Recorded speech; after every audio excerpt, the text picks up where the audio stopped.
as coisas estão piorando. É por isso que tem debates. Mas na igreja só tem debate se quiser, porque na igreja as coisas estão resolvidas. Quem resolveu tudo por nós? O Senhor Jesus Cristo, o Filho de Deus. Amém, irmãos? Quem glorifica o nome do Senhor Jesus? Eu não preciso criar debates na igreja. Por quê? Porque primeiro, o cânon que trata da medida dos livros sagrados já foram resolvidos. Todos os livros da Bíblia fazem parte da palavra de Deus. 2 Timóteo 3,16. Toda a escritura é divinamente inspirada, proveitosa e útil. Pronto. O cano está fechado. Vamos lá, outro exemplo. A questão da obra na cruz, ela é incompleta ou está completa? Jesus diz: Pai, está consumado. E eu pergunto à igreja: quem é o dono desta igreja? Vamos, diga bem forte: quem é o dono desta igreja?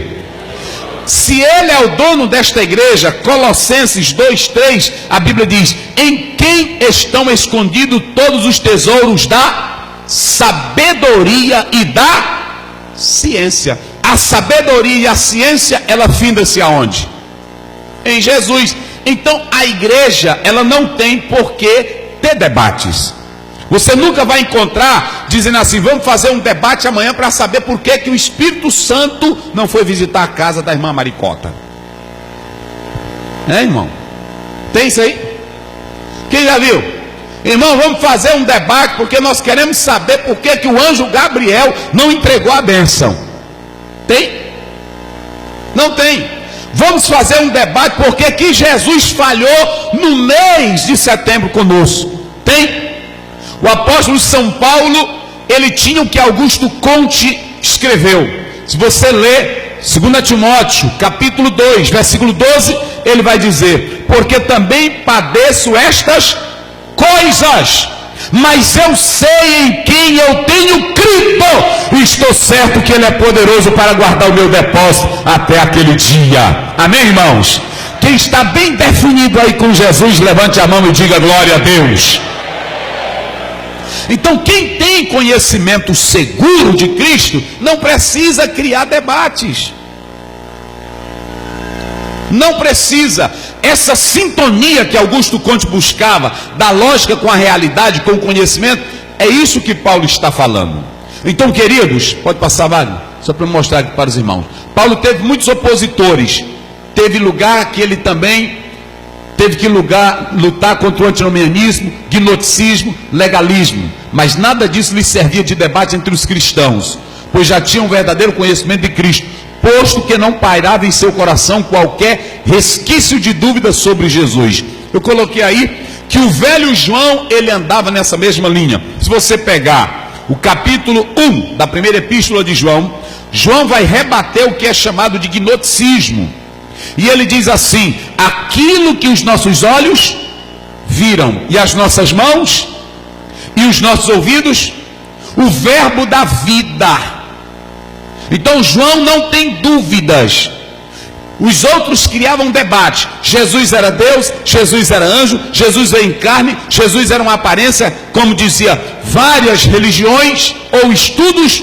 João dizia: eu vi o verbo da vida, eu toquei no verbo da vida, os meus olhos viram o verbo da vida, Jesus Cristo, o Filho de Deus.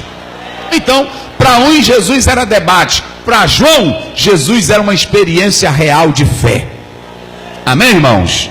Então pronto, tem muita gente aí que vai estudar teologia, vai fazer outro curso, fica debatendo, procurando saber o que é Jesus. Uma coisa é você estudar a definição que o teólogo tenta dar sobre Jesus. A outra diferença é você aceitar Jesus de coração. Quem tem Jesus não fica na base do debate. Quem tem Jesus fica na base do glória a Deus, do aleluia e do exaltar a Ele por Ele ter abençoado a sua vida. Amém? Quem pode dizer glória a Deus? Muito bem, agora eu vou para o texto, preste bem atenção, é só uma introdução para os irmãos terem uma ideia. O que foi que houve entre os apóstolos? Um grande debate. Vamos lá, o que foi que houve entre os apóstolos? Grande debate. Aqui em cima, bem forte, irmãs. O que foi que houve entre os apóstolos? Aqui a igreja. O que foi que houve entre os apóstolos? Grande debate. Quem é que cria debate na igreja, irmãos? São os santos? São os homens de Deus? Responda, são os homens de Deus? São as mulheres de Deus? São os que gostam de orar? Sim ou não? Vamos lá, sim ou não? Quem é que cria debates na igreja? Só o desmantelado. Olha para mim aqui, ó. Só quem cria debate na igreja são os desmantelados e os que não são espirituais.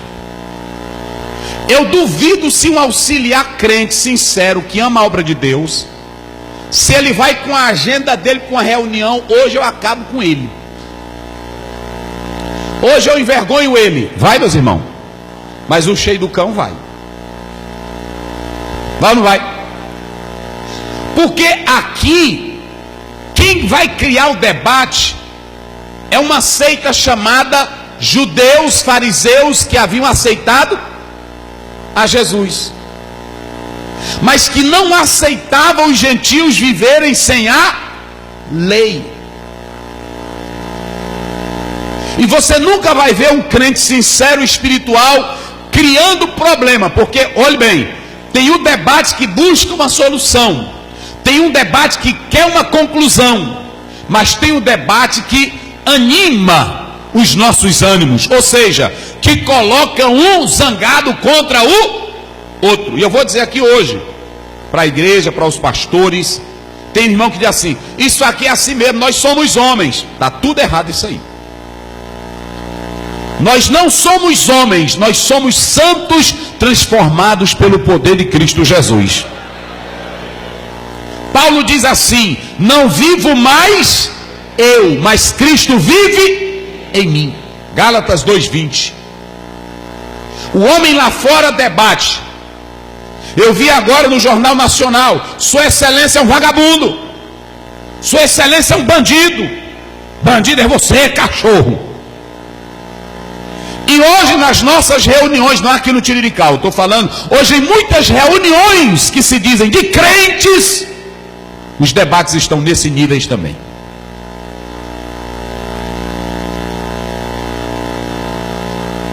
Mas eu vou mostrar na Bíblia para vocês quem é que provoca debate na igreja. Leia aí, pastor Balbino. 1 Coríntios capítulo 1, versículo 20. Olha o que Paulo diz. Olha o que Paulo diz. Leia aí para todo mundo escutar.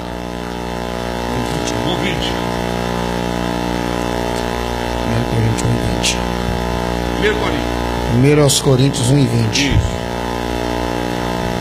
Onde está, ó sábio? Onde está, ó escriba? Onde está, ó inquiridor deste século? Porventura não tornou Deus louca a sabedoria deste mundo?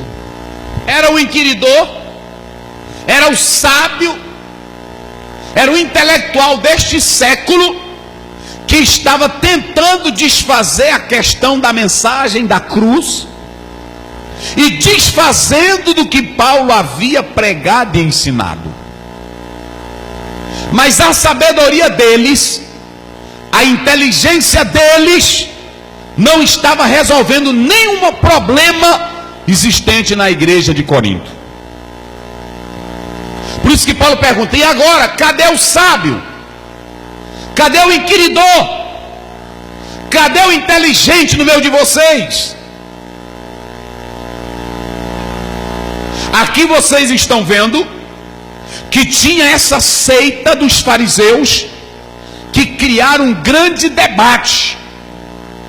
Lucas, creio na sabedoria do Espírito Santo de Deus, não registrou esse debate, mas ele usa uma expressão de grande contenda. Ele não diz até que nível foi essa contenda, mas eu quero dizer que a contenda, ela se acaba de imediato, quando no meio surge um homem de Deus. Quem glorifica o nome do Senhor? Diga comigo bem forte, tem que ter. Não, bem forte, tem que ter. Homem de Deus. A contenda estava grande, a briga estava grande. De repente se levantou Pedro no meio deles. Homem de Deus. Não estou falando de intelectual não, porque tem um intelectual que é esse aí, como o pastor Balbino leu aí. Ele é só um inquiridor. Ele é intelectual só para botar a lenha na fogueira. Ele é um inquiridor só para atiçar mais o fogo. Tem irmão assim, irmão. Aí tem irmão que diz assim, eu já vi, eu nasci em igreja, irmão. Vamos atrás do, é só um exemplo, vamos atrás do Soalen. Porque o Soalen, ele tem uma palavra boa. Ele, olha, ele é astuto. Ele sabe falar. Aí na hora, é só um exemplo, na hora da confusão bota o Soalen. Porque ele tem um espírito do diabo para criar contenda. Vocês estão me entendendo agora? Vocês se lembram na Bíblia que tinha um homem, Públio? Se você analisar, você vai entender em outros textos que vários homens, para se levantar contra Paulo, pagavam homens que sabiam falar bem, homens eloquentes. A maioria dessas pessoas não trabalham na igreja, não dizimam na igreja, não se congregam na igreja, mas são línguas do diabo para tentar atrapalhar a obra de Deus. É uma sabedoria satânica. Meu irmão, olha o seguinte, eu já vi deles que não tem nada com Deus, aí se levanta, a obra está se acabando. Ele nunca entregou um folheto para um pecador. Meus irmãos, trabalho lá, a parede está suja, ele nunca pintou, nunca foi para nada. Esses aqui se levantaram contra Tiago, contra Pedro, contra tudo. Mas aí Pedro se levantou entre eles. A contenda pegando de um lado e do outro. Pedro não foi assim. Queridos irmãos, eu quero dizer para vocês, atentemos para a lógica de Hegel, atentemos para a lógica de Kant, atentemos para... Que negócio de nada, ele foi só o seguinte: meus irmãos. Eita, irmão, eu gosto de coisa de crente. Meus irmãos, eu quero dizer para vocês que eu era como vocês, mente véia tapada. Eu não aceitava também os gentios. Mas um dia eu fui convidado para a casa de Cornélio. Olha as coisas de homem de Deus. Fui lá porque Deus disse: não temas, vá com eles. Eu fui, meus irmãos. Eu era que nem tu, fariseu velho da cara sem vergonha. Eu era que nem tu. Eu era contra tudo e contra todos. Mas eu fui a Cornélio. Cheguei lá, eu fui o primeiro a pregar para os gentios. E quando eu estava pregando, os céus se abriram e Deus derramou o Espírito Santo sobre eles. Quem glorifica o nome do Senhor Jesus? Só quem pode glorificar, diga glória a Deus. Eu vi Deus descer sobre eles. Olha como ele diz: como desceu sobre. Olha, você vai ler que diz assim: ele não fez diferença. Se você ler Atos 10:44, ele vai dizer: e quem sou eu para impedir o trabalhar de Deus? Aí eles ficaram ouvindo. Outra, meus irmãos, eu também sei que nós temos que guardar a lei. Mas ele diz: mas nós não somos salvos pela lei, nós somos salvos pela graça de Deus. Aí, meus irmãos, quando ele estava no meio do discurso, olha assim, pastores, olha aqui, auxiliares, diáconos, no meio do discurso, ele se virou, pastor Walter Nilson, para a turmona: e por que vocês agora querem impor uma coisa que nem Deus? Porque quando Deus desceu o Espírito Santo, antes de Deus descer o Espírito Santo, Deus disse: não coma carne de porco. Foi assim que Deus falou? Antes de Deus descer o Espírito Santo, vocês primeiro têm que cortar o prepúcio e circuncidar. Foi assim? Antes de descer o Espírito Santo, Deus foi lá e disse: guardem o sábado. Foi assim? Antes de descer o Espírito Santo, não coma carne assim ou peixe assim. Foi assim? Ele disse: não, senhores, Deus é Deus, Ele faz o que Ele quer. Ele derramou do seu Espírito Santo. Então o que é que vocês querem tentar a Deus? Diga comigo: tentar. Diga bem forte: tentar. Ou seja, deixem de provocar a Deus. Porque quem decidiu foi Deus. Quem trabalhou foi Deus. Olha, irmão, diga comigo: tem que ter. Não, diga bem forte: tem que ter homem de Deus que saiba o que é o trabalhar de Deus. Se na igreja não tiver líderes, se na igreja não tiver homens que saibam o que é o trabalhar de Deus, a obra marcha, mas ela marcha parada. A obra marcha, mas ela não marcha como deveria. Você tem que saber. Às vezes tem um irmão cantando na carne, o pastor tem que dizer: irmão, tu está na carne, irmão. É assim ou não é, irmão? Ei, irmão, desça não. Ei, irmão, para com isso, irmão. Às vezes você é crente há tanto tempo, mas é um atrapalhador. Tem que ter uma liderança como Pedro. Diga comigo bem forte: eu não posso. Bem forte: eu não posso ter só conhecimento. Eu tenho que ter experiências com Deus. Pedro era um judeu cheio de conhecimento judaico, era ou não era? Como os outros que não tiveram experiência. Mas quando ele foi para a casa do Cornélio, ele ficou só glorificando a Deus. Fogo descendo, judeu lá, gentil falando língua estranha, pulando e glorificando, e ele só sacudindo a cabeça e diz: quem sou eu? Não é assim? Quem sou eu para impedir o trabalhar de Deus? Olha, eu vou dizer uma coisa para vocês aqui. Eu sei o que é crente quando está com brincadeira, com negócio de rodopiar ou bater palma. Eu sei. Mas eu também sei quando o crente está com sinceridade, falando língua estranha, pulando e adorando o nome de Jesus. A gente sabe ou não sabe, irmão? Sabe? Tem mocinha que está aí, né? Pulando, né? Sacudindo o cabelo. Ô, Clarete! Na hora que termina, ela está com a cara mais limpa do mundo. Como tem rapaz também, como tem senhor de idade também. É assim ou não é?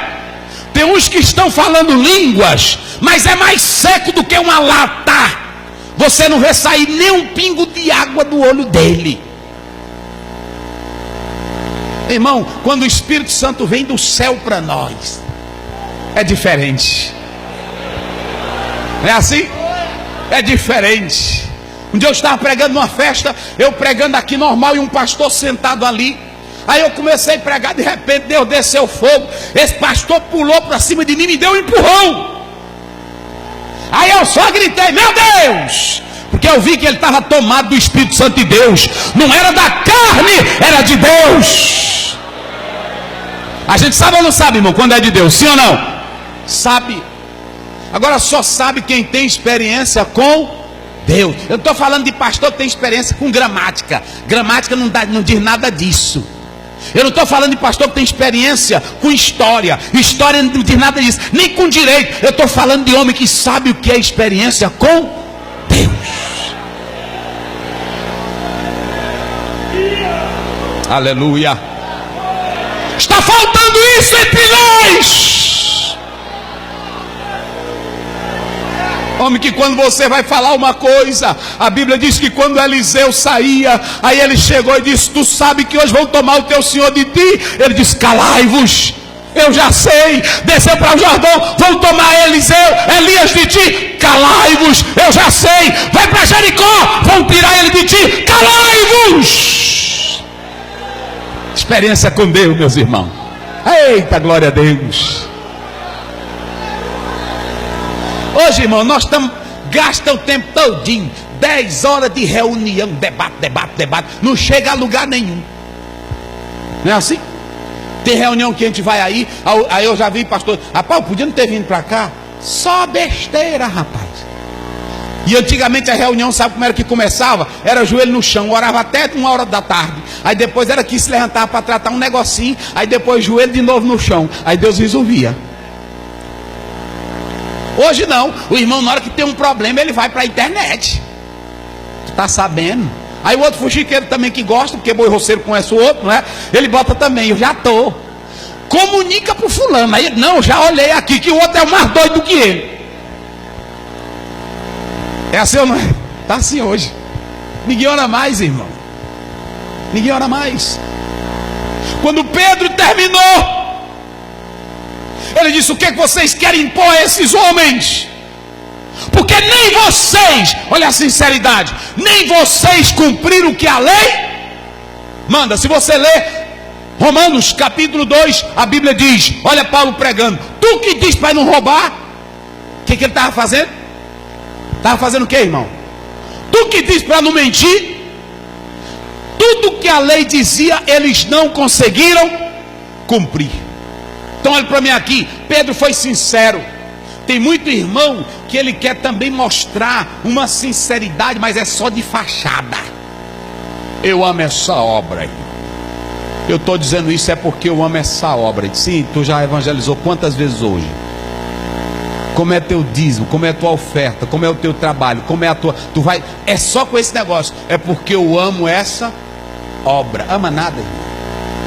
Quem ama não vem nem falar mal. Quem ama dobra os joelhos e entrega nas mãos de Jesus.